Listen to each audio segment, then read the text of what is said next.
Have you ever walked out of a doctor's office feeling like something just wasn't right? Like you tried to explain how you were feeling, but somehow your words didn't land? Or maybe you were too polite, didn't want to seem like you were complaining, and left with more confusion than clarity? If that's ever happened to you, you're not alone. As we grow older, our health needs become more complex. But unfortunately, many older women in particular don't get the care they deserve, not because they're ignored on purpose, but because the way they speak in those appointments doesn't always match how serious the issue actually is. And doctors, who are often rushed, end up making quick judgments based on how you present your concern, not just what you say, but how you say it. So today, I want to gently walk you through 7 of the biggest communication mistakes that older women make at the doctor, and more importantly, how to avoid them. These are small changes that can protect your health, your peace of mind, and your independence. Before we start, I'd love to know, where are you watching from today? Just drop your state or city in the comments below. And if you have any natural health tips of your own, feel free to share those too. Someone else might really benefit from hearing what's worked for you. 1. Speaking too politely. Let's talk honestly for a moment. Many older women, especially those raised to be kind, respectful, and not make a fuss, often carry that same mindset into their doctor visits. You might think being polite, gentle, and understanding will help the doctor see you as a good patient. But sometimes, that politeness sends the wrong message, that you're not too concerned. And unfortunately, that can lead to your doctor not being too concerned either. Here's what I mean. Doctors don't just listen to your words. They listen to your tone. If you walk in and say something like, "Oh, it's probably nothing, I just didn't want to ignore it," they might hear that as, "This isn't urgent." And without meaning to, they might rush past it or not investigate further. It's not that they don't care, they're just trained to look for signs of urgency. And if you downplay your symptoms, they may too. Now, this doesn't mean you need to be rude or dramatic. You don't need to storm in and demand attention. But you do need to be clear and firm. Think of it like this: you are the expert on your body. If something doesn't feel right, say so with confidence. Not aggression, just clarity. Instead of saying, "I know you're busy," but, say, "I've had this issue for 2 weeks, and I'm worried about what it could be." That small change in how you speak shows that you take your health seriously, and that helps your doctor take it seriously too. Remember, your time matters. Your health matters. You're not bothering anyone by asking for answers. Being clear isn't being rude. It's being wise. And being honest about how you feel gives you the best chance of being heard, respected, and treated properly.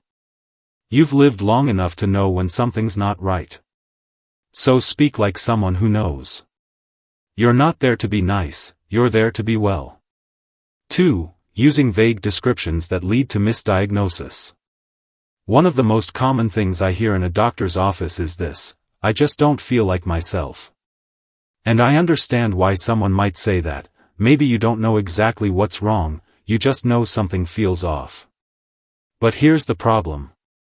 That phrase, "I don't feel like myself," is so open-ended, it could mean almost anything. And that makes it harder for your doctor to figure out what's really going on. When you say something vague, the doctor has to guess. And guessing is risky. Feeling off could mean low energy, dizziness, memory issues, anxiety, trouble sleeping, changes in appetite, or even something serious like a heart issue or early dementia. And unless we dig deeper and ask the right follow-up questions, we might miss something important. Not because we don't care, but because we didn't get the full picture. That's why it helps so much when you come prepared. Before your appointment, take a few minutes to write things down. Be specific. Ask yourself, what exactly am I feeling? When did it start? How often does it happen? Is there anything that makes it better or worse? How is it affecting my daily life? These details are gold for your doctor. They turn a vague concern into a clear path forward. Instead of saying, "I feel tired," you might say, I feel exhausted every morning, even after a full night's sleep, and I've noticed it's been happening for about 3 weeks. That's a much clearer starting point for your doctor, and it helps get you the right tests, the right answers, and the right care. You don't have to know the medical terms. Just describe what you're experiencing in your own words, as clearly as you can. Think of it like helping a mechanic fix your car. You wouldn't just say, it's acting weird. You'd explain the noise, the speed, the timing. Your body deserves that same attention. Being specific isn't complaining. It's being smart, and it can be the difference between a quick brush-off and a real breakthrough in your health. 3. Not speaking up when something feels off. Here's something I've heard far too often: I figured it was just my age. A woman comes in with a new symptom, maybe chest pressure, unusual fatigue, or blurry vision, and she shrugs it off, thinking it's just another part of getting older. And because she doesn't bring it up right away, weeks or even months go by before anyone takes a closer look. Let me tell you something clearly: just because something is common, doesn't mean it's normal. Yes, our bodies change as we age. We move a little slower, our sleep changes, our joints creak, that's expected. But there's a big difference between aging and ignoring warning signs. Things like sudden weight loss, tightness in the chest, loss of appetite, or feeling lightheaded often, these are not just age. These are symptoms. And symptoms are your body's way of asking for help. When you don't speak up, you risk more than just feeling uncomfortable. You risk a small issue turning into something serious. I've seen women come in with what they thought was reflux, but it turned out to be a heart problem. Or they brushed off memory lapses as normal aging, but it was actually a sign of something deeper, like a medication side effect or early cognitive decline. Early clues, ignored, can become late-stage problems. So I want to remind you, you know your body. You know when something isn't right. Even if it seems small. Even if you're not sure it's worth mentioning. Say it anyway. Don't worry about sounding dramatic or paranoid. A good doctor would rather check something out and find it's nothing, than miss something that could have been treated early. You're not being a burden. You're being wise. Speaking up doesn't make you difficult, it makes you strong. The longer you stay silent, the more you give a problem time to grow. But the sooner you speak, the sooner you can take control. Listen to that little voice inside you. If something feels off, trust it. 4. Downplaying symptoms to avoid looking dramatic. Many older women have spent a lifetime trying not to be too much. Too emotional, too demanding, too sensitive. So when it comes to medical appointments, that same habit often shows up, and it can quietly hurt your health. I've seen it time and again. A woman walks in clearly uncomfortable, but when you ask how she's feeling, she says something like, "Oh, it's not that bad," or "I'm probably just being silly." She might even laugh it off, trying to seem easygoing. But beneath that smile, her body is telling a very different story. And here's the truth: when you downplay your symptoms, doctors may downplay them too. Not because they don't care, but because you've made it sound like it's manageable, not urgent. It's not that we ignore you on purpose. It's that we trust what you tell us. If you say, "It's just a little discomfort," we may treat it like it's nothing serious. But what if it is? That mild stomach pain you describe as a 4 out of 10 might actually be a sign of something deeper, like an infection or inflammation. And if you keep pushing through it without really explaining how much it's affecting you, it becomes harder for your doctor to catch what's going on. So let's get one thing straight. Your pain is not an exaggeration. Your discomfort isn't an inconvenience. You are not too much for anyone. If something is waking you up at night, say so. If you're skipping meals because of the pain, mention it. If you feel like your mood or energy has changed because of a symptom, share that too. The more honest you are, the better your care will be. Being strong doesn't mean hiding what hurts. Being strong means speaking the truth about your body, even when it's uncomfortable. Your voice matters. And it might just be the thing that saves you from a much bigger issue down the road. So the next time you're tempted to soften the truth, stop and ask yourself, if this were someone I loved, what would I want them to say? 5. Letting someone else speak for you when you shouldn't. Bringing someone with you to a doctor's appointment is often a good idea. A spouse, a daughter, a friend, they can remind you of questions, help remember what was said, and offer support. But there's a line.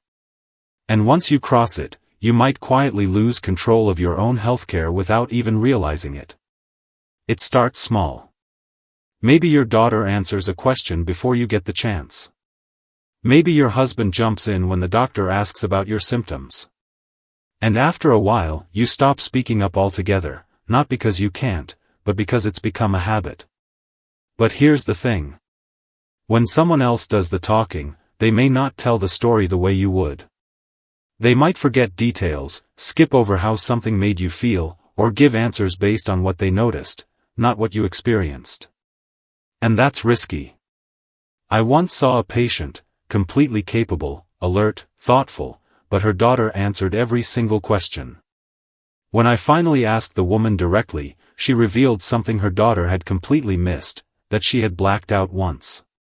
That's not a small detail. That changed everything. You know your body better than anyone else. You live in it. You feel what others don't. And while it's comforting to have help, that help should never take your place. Unless you're too sick or truly unable to speak for yourself, your voice needs to lead the conversation. It's okay to interrupt if someone's speaking for you. Try saying, "Actually, I'd like to explain this myself." That's not rude, that's necessary. Doctors need to hear it directly from you to give you the best care. You're not being selfish by speaking up. You're being responsible. You've earned the right to be heard, clearly, completely, and in your own words. Let others support you, but don't let them speak for you when you're perfectly able to speak for yourself. This is your body, your health, your life. Own that space. You've more than earned it. 6. Failing to ask follow-up questions. It happens all the time. A doctor says something in medical language, words like benign, degeneration, or mild stenosis, and the patient just nods. Not because she truly understands, but because she doesn't want to seem difficult, or maybe she feels too embarrassed to ask. But here's what you need to know, you are not supposed to understand all that medical jargon. That's not your job, it's ours. What is your job? To make sure you leave the office knowing exactly what's going on with your body and what happens next. That means asking questions, and not just once, but as many times as you need. Don't assume the doctor will explain everything clearly the first time. We sometimes forget that our language isn't always easy to follow. I once had a patient who went home believing she might have cancer, because I used the word stenosis, and she thought that meant something deadly. She lost sleep for 2 weeks before she called back in a panic. That broke my heart. If she had asked, "Wait, can you explain what that means?" we could have cleared it up in seconds. But she didn't want to seem like she was questioning me. Let me tell you right now, good doctors respect questions. They appreciate when a patient wants to understand their health. You're not being difficult, you're being smart. Try asking. What does that word mean in plain English? Is this something serious? Will it get worse? What are my options? What should I look out for at home? How will this affect my daily life? You deserve clarity, not confusion. And if something doesn't make sense, say so, kindly, but firmly. Say, "I'm sorry, I'm not sure I understand, can you explain it a bit more?" That one sentence could save you from weeks of worry or the wrong kind of care. You are not just a patient in the room.